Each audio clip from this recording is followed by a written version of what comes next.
जब अच्छे दिन नहीं रहे तो बुरे दिन भी नहीं रहेंगे। ओशो कथा सागर। एक अंधकारपूर्ण रात्रि में कोई व्यक्ति नदी तट से कूदकर आत्महत्या करने का विचार कर रहा था। वर्षा के दिन थे और नदी पूर्ण पर थी। आकाश में बादल घिरे थे और बीच बीच में बिजली चमक रही थी।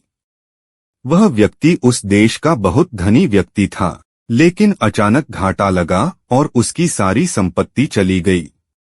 उसके भाग्य का सूरज डूब गया था और उसके समक्ष अंधकार के अतिरिक्त और कोई भविष्य नहीं था।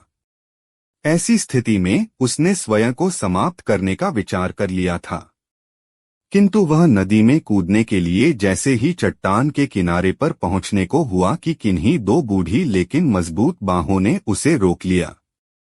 तभी बिजली चमकी और उसने देखा कि एक वृद्ध साधु उसे पकड़े हुए है।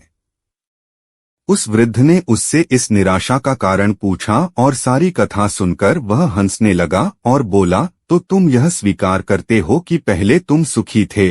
वह व्यक्ति बोला, हाँ, मेरा भाग्य सूर्य पूरे प्रकाश से चमक रहा था और अब सिवाय अंधकार के मेरे जीवन में और कुछ भी शेष नहीं है। वह वृद्ध फिर हंसने लगा और बोला, दिन के बाद रात्रि है और रात्रि के बाद दिन।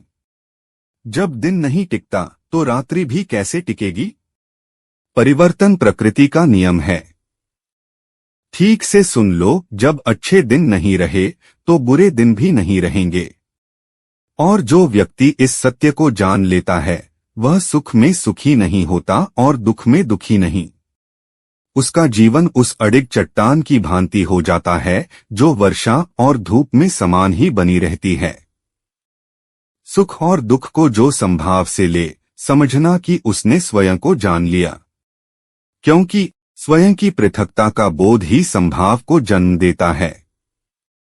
सुख दुख आते और जाते हैं, जो न आता है और न जाता है वह है स्वयं का अस्तित्व। इस अस्तित्व में ठहर जाना ही समत्व है।